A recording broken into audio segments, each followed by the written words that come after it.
안녕하세요. 저희 현금흐름표 두 번째 시간입니다. 자, 이번 시간에 현금흐름표의 구체적인 내용, 분류, 그 안에 현금흐름의 분류를 배우겠습니다. 현금흐름표는 이렇게 작성이 되어 있어요. 나중에 배울 거예요. 이게 작성 방법은 두 가지가 있어요. 직접법이라는 것과 간접법이 있어요.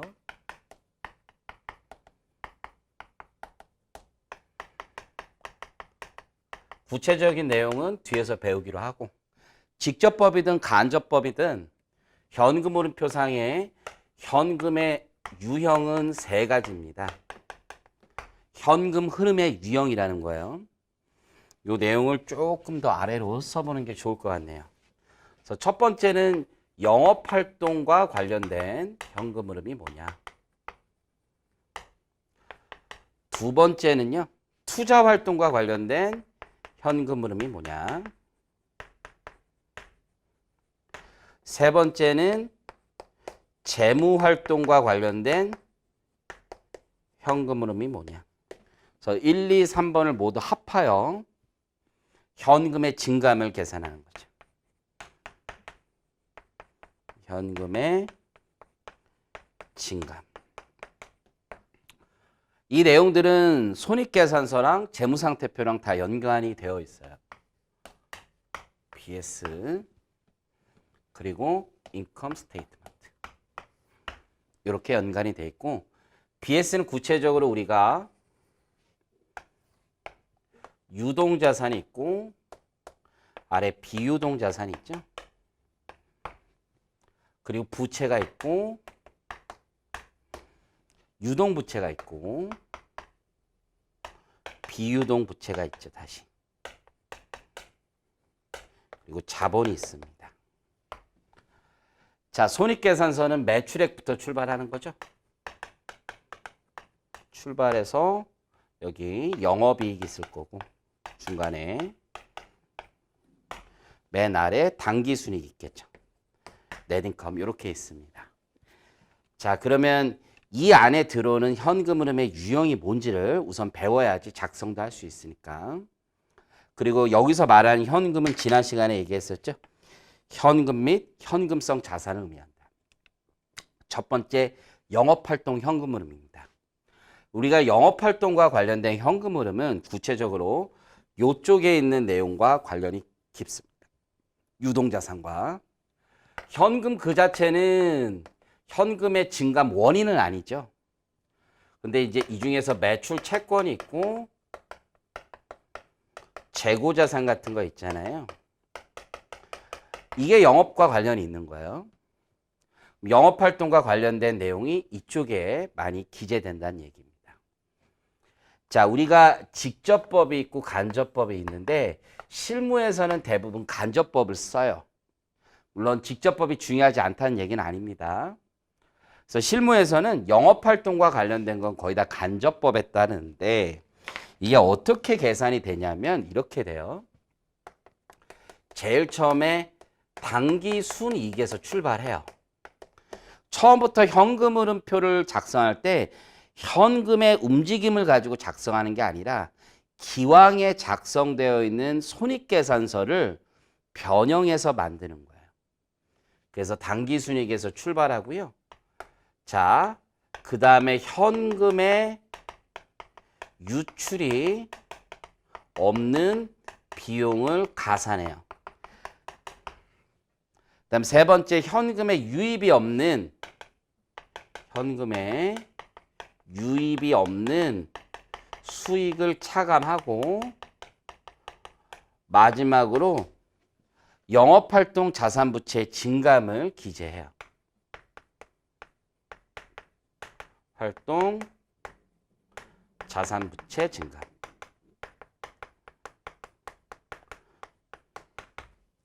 그래서 이 내용은 뒤에서 좀 더 자세하게 할 겁니다. 그럼 그냥 가정을 하나 해볼게요. 매출 채권이 작년에 100이 있었는데 올해 하나도 없어요. 그리고 이 회사는 거래가 이거 하나밖에 없어요. 매출 채권을 회수했다는 얘기잖아요. 당기순이익은 제로가 되죠. 제로가. 손익도 없어요. 오로지 매출채권이 감소했으니까 회수가 됐겠죠. 현금 기준 올해 100을 번 거죠. 여기서 반영돼서 현금의 증감이 나온다는 뜻이에요.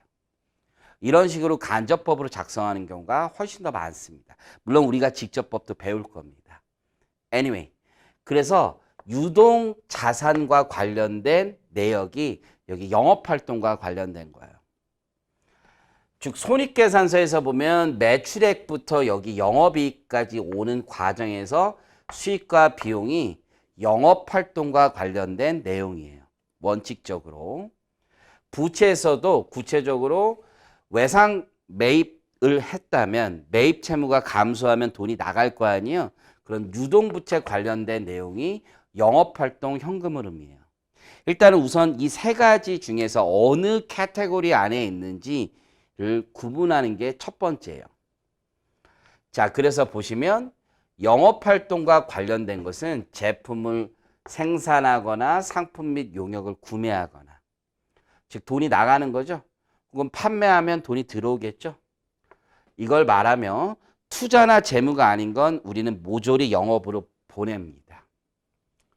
자, 영업활동으로 인한 유입에는, 현금의 유입에는 제품 판매에 따른 현금 유입, 매출채권을 회수하는 것뿐만 아니라 두 가지가 너무너무 중요하네요. 이자 수익, 배당금 수익. 이것도 영업활동에 포함돼요. 자, 왜 이렇게 만들었냐? 자, 일반 기업 회계 기준은 이런 겁니다. IFRS는 이렇게 하지 않지만 일반 기업 회계 기준은 이렇게 합니다. 자, 한번 볼게요. 영업이익 아래 보면 영업 외 손익의 첫 번째 이자 수익이 있어요. 그럼 제조업이라고 치면 이자를 받는 행위가 은행에 예금하고 이자 받는 게 본질적인 측면에서 보면 투자나 마찬가지죠. 우리의 주된 영업활동이 아니잖아요. 그렇죠? 그럼 이자 수익 100이 있다라고 하면, 다른 거 아무것도 없다라고 하면 이게 당기순이익에 반영이 됐겠죠. 그러면 정확히 얘기하면 이자 받은 걸 투자활동에 넣으면 좋겠어요. 그런데 대부분의 실무에서는 간접법으로 현금 흐름표를 만든다고 했죠. 그러니까 당기순이익에서 출발이 돼요. 그러면 여기에 있는 숫자 100을 가지고 여기에다 꽂는 거예요. 여기까지 이해하시겠죠? 그런데 이거를 투자로 바꾸려면 여기서 조정을 하고 다시 여기다 넣어야 되잖아요. 번거롭다는 얘기예요. 그래서 이 금액이 뭐 크지도 않을 뿐더러 뭐 그렇게 중요하냐 이렇게 생각을 한 거예요. 그래서 일반 기업회계 기준에선 그냥 당기순이익에 포함됐으니까 조정하지 말자. 결국은 영업활동 현금 흐름에 녹아서 들어가면 된다. 이렇게 보는 거예요. 배당금 수익도 마찬가지예요. 그래서 배당금 수익이 있다라고 하면 이게 50이라고 하면 이자 배당 합쳐서 150이잖아요. 배당금 수익이 생긴다는 건 내가 다른 회사에, 이 회사가 다른 회사에 주식을 샀고 거기서 배당금을 받은 거니까 회사의 재테크죠. 그건 투자랑 마찬가지예요. 그러니까 원래는 투자활동 현금 흐름에 들어가는 게 좋을 것 같지만 우리 번거롭단 말이에요. 에이, 다 귀찮아. 그냥 당기순이익에 넣자. 그래서 영업활동 여기에다 넣어놓는 거예요. 이해하시겠습니까? 그래서 이자 수익과 배당금 수익은 일반 기업 회계 기준에선 그냥 무조건 영업활동 현금 흐름으로 가정을 해버린 겁니다. 이해하시겠죠? 그 밖에 투자 활동, 재무 활동에 속하면 영업활동이 아니겠지만 투자나 재무 활동이 아니라면 그냥 다 영업에다 놓고 우리 계산하겠다. 이렇게 보는 게 영업활동 현금 흐름입니다. 자, 영업활동으로 인한 현금 유출도 있겠죠. 그래서 원재료 구입하는 거. 요쪽에 있는 거예요. 원재료 구입하는 거. 돈 나가는 거. 매출 원가 같은 거 있을 거 아니에요. 그리고 여기에 매입 채무 같은 거 있을 거 아니에요. 이런 게 다 영업활동입니다. 종업원에게 급여가 나가겠죠. 여기 안에 있을 거 아니에요. 매출 원가 안에 있을 수도 있고 판매 관리비 안에 있을 수도 있죠. 공장 직원의 인건비는 매출 원가로 들어갈 거고 우리 본사 직원들의 급여는 판관비로 들어가겠죠. 그거 다 영업활동 맞습니다. 그리고 종업원 나가는 것뿐만 아니라 우리 법인세 나가는 거 있죠. 손익계산서에 여기 보면 법인세 있을 거 아니에요. 그 법인세도 원칙적으로 영업활동으로 구분해요. 근데 잘 생각해 보면 법인세라는 건 이런 소득에 대해서도 내는 거거든요. 근데 우리 조정하지 않겠다. 영업의 손익에서 발생한 것도 원칙적으로 조정하지 않겠다. 그래서 다 영업으로 넣겠다. 다만 아주 유일하게 예외적으로 우리 회사가 땅을 파는데 공장이 아니라 비사업용 땅을 팔아요. 그래서 어디 나대지를 가지고 있거나 이런 땅을 팔면 우리나라 세법이 법인세 내는 거 말고 한 20% 정도 내는데 그거 말고 추가로 토지 등 양도 차익에 대한 법인세라는 걸 내요. 그건 투자 활동으로 보겠다. 그것만 예외적입니다. 자, 그리고 이자 비용이 나왔어요. 아주 중요합니다. 그래서 지금 다시 한번 보니까 여기 당기순이익에 있는데 이자 비용도 잘 생각해 보면요.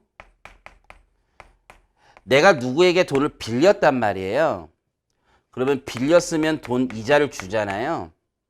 그럼 돈을 빌려서 이자를 주는 건 잘 생각해 본 회사의 파이낸스 활동, 재무 활동과 관련된 항목이라고 볼 수도 있어요. 그런데 이 역시 당기순이익에서 이미 반영이 되어버렸단 말이에요. 그러니까 우리는 어떻게 하겠다는 거야. 에이, 귀찮아. 그거 조정하지 말자. 굳이 뭐 당기순이익에 다 들어가 있는데 이걸 재무로 넣느냐. 그냥 이자 수익과 마찬가지로 이자 비용도 영업활동 안에 녹이자 이렇게 된 거예요. 오로지 실무상 편의 때문에 회계 기준이 이렇게 맞춰준 겁니다. 자, 그래서 이제 보니까 이자 수익, 배당금 수익, 이자 비용 이 세 가지는 영업활동으로 구분하더라. 비록 손익계산서에도 영업 외 손익이라고 분명히 기재되어 있지만 다 현금흐름표에선 영업활동으로 놓고 구분하겠다라는 뜻입니다. 딱 한 가지 빠진 게 있습니다. 뭔가요? 배당금을 지급하는 거죠. 근데 배당금을 지급했을 때 회계 처리를 상상해 보면 자, 물론 미지급 배당금이 뜨겠지만 그냥 현금을 준다고 가정을 해볼게요. 그리고 여기에 뭐가 뜹니까? 이익 잉여금이 뜨는 거죠. 즉 회사의 이익 잉여금을 줄이고 현금을 내보내는 거예요. 이게 배당금을 지급하는 거예요. 자, 주주와의 거래죠. 그러면 이거는 당연히 어디에 들어가는 게 맞겠어요? 재무활동에 들어가는 게 맞아요. 우리 이자 수익, 배당금 수익, 이자 비용도 다 영업에 넣었으니까 이것도 영업에 넣으면 안 돼요? 얘네들을 영업활동에 넣은 이유는 이들이 어디에 포함되어 있기 때문에 당기순이익에 포함되어 있기 때문에 조정하는 게 귀찮더라. 그래서 우리는 다 영업에 넣겠다라고 한 거잖아요. 근데 배당금을 지급하는 것은 애시당초 어디에 포함되지 않았습니까? 그렇죠. 당기순이익에 포함이 안 되어 있더라라는 거죠. 그럼 굳이 조정할 필요 없이 처음부터 원래대로 재무활동으로 넣는 게 훨씬 더 작성이 간편하다는 얘기입니다. 그래서 작성도 간편하고 이론에도 맞으니까 배당금 지급은 재무활동이다 라고 생각을 하시면 돼요. 그래서 다시 돌아와서 이자 수익, 배당금 수익 전부 영업활동으로 인한 현금 유입이고 이자 비용은 영업활동으로 인한 현금 유출이더라. 그리고 그 밖에 투자나 재무활동에 속하지 않는 건 모조리 밀어넣는 거야. 어디에? 영업활동. 이해가 되십니까? 자, 그러면 이러한 영업활동으로 인한 현금 흐름표를 통해서 우리는 어떠한 정보를 얻을 수 있느냐? 아주 중요한 내용입니다. 시험에 너무너무 잘 나옵니다. 자, 첫 번째 내용은요. 손익계산서에 있는 당기순이익과 왜 영업활동으로 인한 현금 흐름이 다른지를 이 구체적 내용들을 통해서 우리는 이해할 수 있는 겁니다. 그래서 왜 당기순이익과 영업현금 흐름이 차이인지 이해할 수 있고 더더욱이 이런 회사는 좋지 않다 이거야. 영업이익은 플러스인데 영업현금 흐름은 마이너스다. 뭔가 이상하다라는 거죠. 우리가 신문지상에서 과거 이제 대조양이라든가 대우조선해양이라든가 이런 회사들이 분식회계로 이제 많은 사회적 물의를 일으켰잖아요. 그런 회사들의 3개년치 재무제표를 보면, 분식이 드러나기 전에 재무제표를 보면 영업이익은 플러스인데 영업활동 현금 흐름은 마이너스예요. 뭔가 문제가 있다는 뜻입니다. 그래서 이익의 퀄리티, 즉 영업이익이 진짜 이익이냐를 보기 위해서는 영업현금 흐름이 딱딱 맞아야 된다는 얘기입니다. 그래서 예를 들어서 삼성전자를 보면 영업이익이 약 20조 원일 때 기준으로 영업현금 흐름은 50조 정도 됩니다. 그게 정상적이에요. 왜 영업활동 현금 흐름이 더 많아야 되냐면 회사에는 무수한 금액의 감가상각비가 있어요. 감가상각비는 현금의 유출이 없는 비용입니다. 그렇기 때문에 손익계산서를 계산할 땐 여기에 삼성전자처럼 큰 회사, SK이노베이션처럼 큰 회사는 감가상각비가 어마어마하게 들어가서 영업이익을 줄인단 말이에요. 그렇지만 얘는 현금의 유출이 없는 비용에 해당하기 때문에 줄여놨던 금액을 다시 더하게 돼 있어요. 그래서 영업활동 현금 흐름이 더 큰 게 일반적이란 얘기입니다. 그런 회사가 정상적인 회사다라고 이해할 수 있습니다. 결국 영업활동 현금 흐름표가 없다면, 단지 손익계산서만 있다면 사람들은 속을 수도 있다는 얘기입니다. 그래서 그 차이가 왜 발생하는지, 적어도 영업활동 현금 흐름이 영업이익보단 큰 게 정상적이다라는 말씀입니다. 두 번째, 회사가 존속하는 이유를 생각해 보면 가장 큰 이유는 돈을 벌기 위해서입니다. 돈을 버는 이유는 뭡니까? 우리의 주인, 주주에게 배당금을 지급하기 위한 것이죠. 회사는 물론 현금이 있어야 배당을 할 수 있을 거고요. 현금 배당이라고 전제했을 때. 그 현금 배당의 소스는 여기 영업활동 현금 흐름입니다. 이 소스가 있어야지 주주에게 배당을 줄 수 있습니다. 회사가 자기가 가지고 있는 어떤 재테크 자금을 처분해서 회사에 주주에게 돈을 주는 건 매우 이례적인 일인 거예요. 그래서 영업활동 현금 흐름이 크게 플러스일 때만 배당을 주는 거예요. 돈을 빌려서 배당 주는 것도 이상한 거예요. 요놈이 영업활동 현금 흐름이 플러스여야지 배당을 지급할 능력이 있는 겁니다. 그럼 내가 이 회사에 투자해서 장기적으로 배당금 받아가면서 살고 싶다라고 하면 과거에 꾸준한 영업활동 현금 흐름이 플러스인 회사에 투자란 뜻이죠. 자, 세 번째입니다. 우리가 고잉 컨선이라고도 얘기해요. 그래서 MBA 같은 거 가잖아요. 그래서 경영 전문대학원 같은 데 가면 제일 먼저 배우는 단어 중에 하나예요. 고잉 컨선. 계속 기업인 거죠. 회사가 존속하기 위해서는 돈을 벌어야 존속을 합니다. 그 돈을 번다는 얘기는 지속적이고 반복적인 영업활동을 통해서 돈을 버는 걸 얘기해요. 회사들이 한 3개년 정도가 영업활동 현금 흐름이 마이너스이면 이제 코스닥 회사는 심지어 상장 폐지 요건 중 하나를 갖춘 게 되기도 합니다. 그래서 고잉 컨선하기 위해서, 계속 기업이 되기 위해서는 영업활동 현금 흐름이 꾸준히 플러스해야 돼요. 3년 정도 백수나 마찬가지라는 거예요. 마이너스 친 거는. 그래서 계속 기업의 존속 능력을 파악할 때도 영업활동 현금 흐름이 가장 중요한 수치 중에 하나입니다. 자, 신규 투자 능력이다. 자, 우리 회사가요, 돈을 지금 투자하기 위해선 소스가 있어야 되죠. 회사는 지속적으로 투자하기 위해선 여기서 돈을 벌어서 투자하고 주주에게 배당 주는 거예요. 그래서 투자 능력이 있는지 판단할 때도 역시 영업활동 현금 흐름이 충분해야 그 돈을 쌓아놓아서 신규 투자 자금으로 쓸 수 있는 거죠. 자, 패킹 오더 티오리라는 게 있어요. 이게 뭐냐면 돈을 어떻게 조달해서 투자할 거냐라는 문제예요. 가장 좋은 건 내부 자금이에요. 회사가 쌓아둔 사내 유보금으로 투자하는 거예요.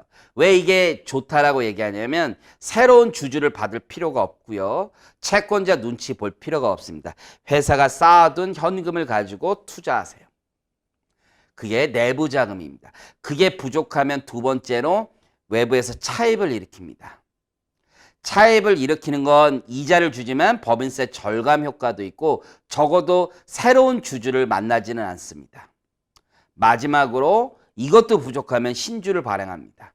신주를 발행할 때도요. 기존 주주에게 신주 인수권이라는 걸 주고 기존 주주 비율대로 똑같이 투자하게 하거나 아니면 이럴 수도 있는 거죠. 그러지 말고 새로 주주 받자. 제3자 배정을 할 수도 있습니다.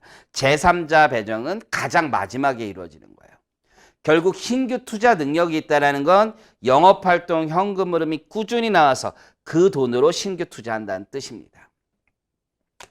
자, 부채 원리금 상환 능력.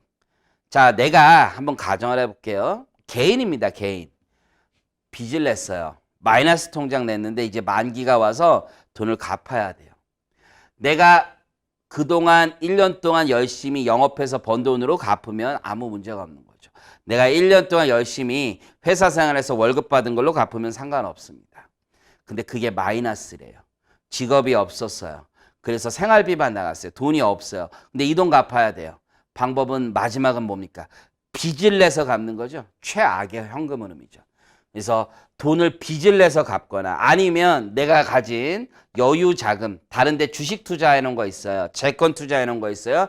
회사 같으면 땅 있어요. 그걸 처분해서 처분한 돈으로 이 빚을 갚을 수도 있죠. 가장 바람직한 건 요놈이죠, 요놈.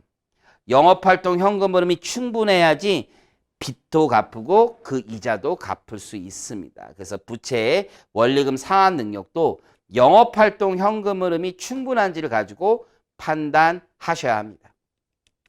자, 이제 투자활동 현금 흐름은 어디에 있느냐. 자, 투자활동은 주로 요쪽이에요. 요쪽. 그래서 회사가 부동산을 산다. 토지 건물, 설비를 취득한다. 기계장치. 무형자산을 취득한다. 자, 이런 것들을 우리가 투자활동이라고 얘기합니다. 여기에 있는 것들. 회사가 주식이나 채권 그리고 누군가에게 돈을 대여해 줄 수 있죠. 요 놈은 여기에 들어갈 수도 있고 여기에 들어갈 수도 있죠. 그래서 유동자산 안에 있는 주식, 채권, 대여금 일반적으로는 비유동자산에 있죠. 요 돈들도 투자활동으로 구분합니다. 그래서 요 놈들이 투자다라고 보시면 돼요. 그래서 투자활동은 현금에 대여 그걸 받으면 현금을 대여하면 현금의 유출이 있을 거고 회수하면 현금의 유입이 있겠죠. 주식, 채권, 유가증권, 투자자산, 유형, 무형자산, 취득과 처분활동을 모두 합쳐서 우리는 투자활동이라고 얘기합니다. 그래서 투자활동으로 인한 현금 유입과 유출의 내용은 한번 읽어보시면 될 거고요. 자, 투자활동을 통해서 우리가 어떠한 정보를 얻을 수 있느냐? 이 역시 매우 중요합니다. 자, 우리가 투자활동 현금 흐름은요. 그리고 재무활동 현금 흐름은요. 모두 직접법으로 작성합니다. 직접법으로 작성한다는 얘기는 구체적 내역을 다 보여진다는 얘기예요. 그러면 땅을 취득해서 돈이 얼마 나갔는지, 땅을 처분해서 돈이 얼마 들어왔는지, 주식을 사서 돈이 얼마 나갔는지, 주식을 처분해서 얼마 돈이 들어왔는지를 총액 방식으로 하나하나 써줍니다. 재무활동도 마찬가지고요. 그래서 직접법과 간접법의 구분이 있는 건 영업활동 현금 흐름만 그렇고요. 투자활동이나 재무활동 현금 흐름은 총액 방식으로 직접법으로만 작성하게 되어 있습니다. 그래서 얘는 must, 무조건 직접법으로만, 영업활동은 직접법 또는 간접법으로 작성해도 됩니다. 어쨌든 그럼 투자활동을 통해서 우리가 알 수 있는 첫 번째 정보는 회사가 어떤 자산을 처분했는지를 알 수 있어요. 특히 어떤 자산을 처분합니까? 쓰지 않는 자산. 우리가 생산활동에 일반적으로 쓰지 않는 자산을 처분하는 겁니다. 요 근래 항공사들이 좀 어려웠었잖아요. 그러면 항공사들이 가지고 있었던 시내 어떤 땅 같은 거 처분한다는 얘기 들어보셨죠? 그런 것들이라고 보시면 돼요. 그래서 유유자산을 매각하는 거 알 수 있습니다. 두 번째, 자, 우리 아까 영업활동 현금 흐름에서 설비자산의 투자 능력을 봤었잖아요. 신규 투자 능력. 근데 비교하셔야 됩니다. 적정 수준의 설비 투자인지 여부. 자, 요 두 개를 잘 비교하셔야 되고, 자, 무슨 얘기냐? 자, 우리가 이론적으로 투자는 두 가지로 나뉘어져요. 하나는 대체 투자, 하나는 증설 투자. 자, 이게 무슨 뜻이냐면 회사는 투자를 안 하고는 살 수가 없어요. 왜냐하면 노후화되어 갑니다. 설비 자산들이. 그러니까 새로운 기계로 바꿔줘야 되죠. 그 수준의 투자가 대체 투자예요. 근데 증설 투자는 공장을 하나 새로 내거나, 이해하셨죠? 같은 공장에서 옆으로 좀 확장을 시키거나 이런 것들이 증설 투자입니다. 대체 투자는 뭐냐면 회사가 감가상각 수준의 투자까지는 대체 투자로 우리가 봅니다. 회사의 연간 감가상각비가 1조 원이다. 1조 원 투자했어요. 이건 대체 투자입니다. 근데 증설 투자는 연간 감가상각비가 1조 원 정도인데 우리가 한 3조 투자했다. 그러면 1조 원까지는 대체 투자고 2조 원이 증설 투자입니다. 이해하시겠죠? 간혹 신문에 보면 이런 내용이 나옵니다. 대통령이 우리 경영진을 만나서 투자를 약속받았다라는 기사를 심심치 않게 볼 수 있습니다. 그때 이제 대기업들이 올해 30조 투자하겠다 이런 얘기를 하는데요. 실제 감가상각 수준의 투자라면 원래 하는 투자예요, 원래. 그런데 좀 부풀려 얘기하는 경향이 있더라라는 얘기입니다. 근데 예를 들어서 30조 투자하겠다고 했는데 10조까지는 원래 감가상각 수준이에요. 그거는 대체 투자고 추가 20조는 증설 투자를 얘기하는 거죠. 그러면 이제 다시 돌아옵니다. 적정 수준의 설비 투자인지 여부. 즉 회사가 감가상각비 1조예요. 그럼 투자에 1조는 들어가야 된다는 거예요. 최소한. 그것도 안 들어갔어요. 이 회사는 노후화돼가는 회사입니다. 최소 그 정도는 투자해줘라. 근데 만약에 감가상각비가 1조인데 투자에 10조를 넣었어요. 어마어마한 거죠. 증설 투자가 일어난 겁니다. 그 이후에 향후 3년 동안 영업활동 현금 흐름이 급격히 증가해야만 이 회사는 투자 자금을 회수하는 것입니다. 그래서 적정 수준의 설비 투자인지 여부도 확인할 수 있다. 자, 외부 자금 조달의 필요성입니다. 자, 한번 볼게요. 회사는 투자를 안 하면 죽는 거예요. 무조건 투자하고 고잉 컨선 해야 돼요. 영업활동으로 1조 원의 돈이 들어왔습니다. 근데 투자활동으로 2조가 나갑니다. 왜? 감가상각 정도는 투자를 해야 돼. 근데 영업해서 올해 이 감가상각비도 회수할 정도로 돈을 못 버는 거예요.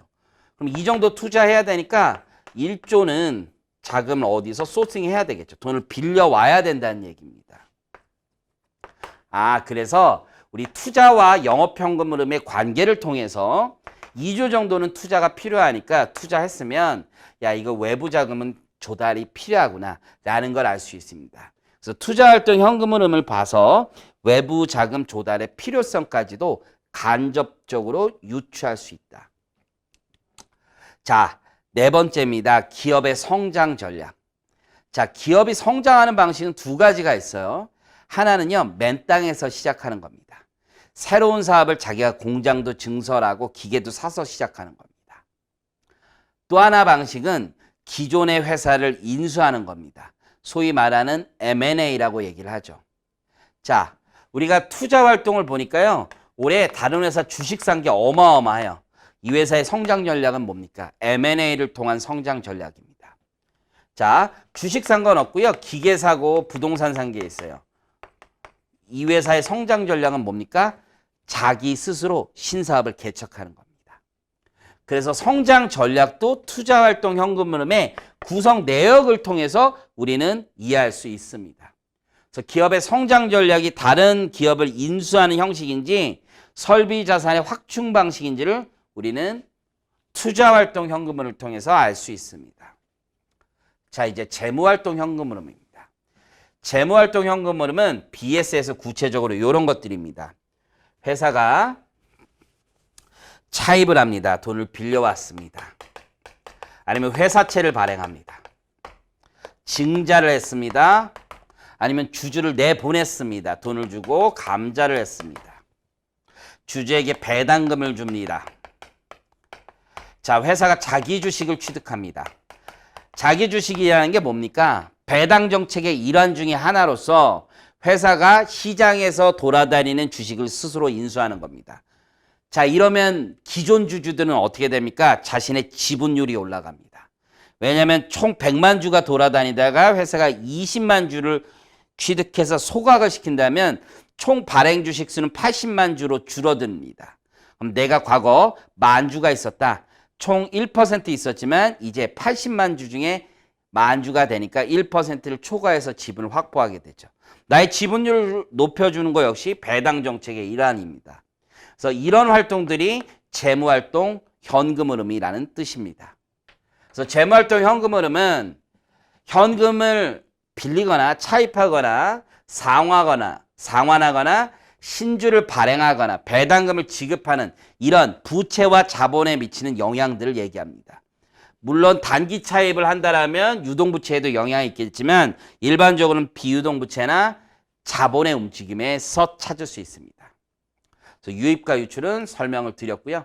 그래서 중요한 게 우리 이자 수익, 배당금 수익, 이자 비용은 영업활동 현금흐름으로 구분했지만 배당금 지급은 재무활동 현금으로 구분합니다. 또 하나, 자기 주식을 취득하는 것도 투자활동이 아닙니다. 회사 스스로의 자기 회사의 주식을 취득하는 것은 재무활동으로 구분합니다. 요 두 개가 시험에 아주 잘 나오고요.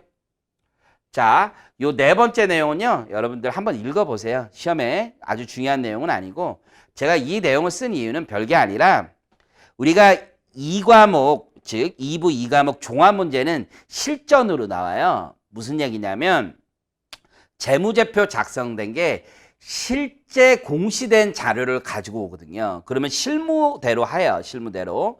근데 우리가 종합문제를 풀더라도 실무상 디테일한 건 안 나와요. 근데 여러분이 공부를 하면서 야, 내가 배운 이론하고 조금 다른 것 같은데 라고 느낄 때가 있어요.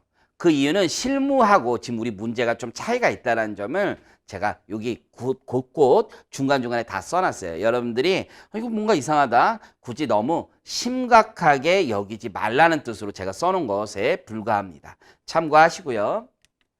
자, 다섯 번째, 역시 가장 중요한 내용 중에 하나입니다. 우리가 재무활동 현금을 통해서 알 수 있는 정보가 뭐냐? 장단기 자금 조달의 균형입니다. 자, 무슨 얘기냐면 회사가 운영자금이 부족하다면 단기 차입금으로 돈을 빌려야 돼요. 근데 설비 자산을 투자했다면 장기 차입금으로 돈을 빌리거나 증자하거나 아니면 내부 자금으로 쓰는 게 좋겠죠. 그것들을 재무활동을 통해서 알 수 있습니다. 물론 설비 자산 투자했는데 차입을 일으켰어요. 근데 그 차입금이 단기 차입금이에요. 아, 이거 뭔가 문제가 있구나. 단기로 설비 자산을 취득했으면 이러면 안 되는데. 이해하시겠죠? 요 개념을 우리가 1장에서 비유동 장기 적합률 이런 거로 배웠었던 거잖아요. 그래서 그것과 매칭시켜서 생각해 보셔도 좋습니다. 내부 금융과 외부 금융의 균형 여부라고 되어 있습니다. 내부 금융은 아까 말씀드렸던 내용이에요. 자, 뭐냐? 회사가 어떤 설비 자산을 투자하기 위해서는 기본적으로 영업활동 현금 흐름이 플러스해야 되는 거죠. 거기서 돈이 나오고 그리고 여기 재무활동에서 돈이 들어왔어야죠. 즉 재무활동 현금 흐름은 재무활동만 봐서는 지금 유용한 정보가 되지 않아요. 이놈하고 같이 보고 여기 투자활동하고 같이 보고 이렇게 같이 봤을 때 그 정보의 유용성이 배가 됩니다. 그래서 내부 금융과 외부 금융의 균형 여부를 알 수 있다. 그래서 여러분들이 지금 배운 영업활동 현금 흐름의 어떤 정보의 유용성, 재무활동, 투자활동 정보의 유용성을 우리 각각 이해를 좀 하셔야 돼요. 그리고 오지선다로 하나, 둘, 셋, 넷, 다섯 중에 뭔가 아닌 거를 갖다 넣습니다. 그래서 다음 중 영업활동으로 인한 현금 흐름을 통해서 알 수 있는 정보가 아닌 것은 이렇게 물어보고 방금 배웠던 투자활동이나 재무활동 관련 현금 흐름을 끼워 넣는 문제가 가장 많고 두 번째는 투자활동 현금 흐름 정보를 통해서 알 수 있는 정보가 아닌 것은 그게 두 번째로 많이 나옵니다. 재무활동만 가지고는 문제를 내지 않고 이 재무활동은 다른 쪽에 섞어서 문제를 많이 낸다라고 생각하시면 됩니다. 자, 우리는 지금까지 가장 기초 중에 하나인 현금 흐름표는 세 가지 구분을 통해서 작성됩니다. 영업, 투자, 재무. 그와 관련된 카테고리가 어디에 들어가는지를 배웠고요. 그 작성 원리는 직접법과 간접법이 있다. 그리고 직접법과 간접법은 영업활동 현금 흐름표에서만 구분되는 개념이고 투자활동이나 재무활동 현금 흐름은 무조건 직접법으로만 만든다. 총액으로 각각의 구성 항목을 볼 수 있다. 그래서 회사 살림살이를 보고 싶다면 현금 흐름표를 보는 게 좋다라는 의미를 조금씩 이해하실 수 있을 겁니다. 그래서 영업해서 번 돈으로 올해 살림살이 투자 어디에 넣는지, 어떻게 돈이 부족하면 자금을 조달했는지, 주주에게는 얼마를 돌려줬는지 등등을 요 구분을 통해서 우리가 알 수 있는 거예요. 그래서 영어로 이걸 클래시피케이션이라고 하는데요. 이런 구분이 현금 흐름표의 핵심 중에 하나입니다. 그래서 여러분들 이 세 가지를 어떻게 구분하는지 배웠고 다음 시간부터는요. 저희가 구체적으로 직접법, 간접법을 어떻게 요 영업활동 현금 흐름을 작성하는지를 배울 겁니다. 이번 시간에도 고생 많으셨고요. 다음 시간부터 직접법, 간접법 자세하게 나가도록 하겠습니다. 대단히 감사합니다.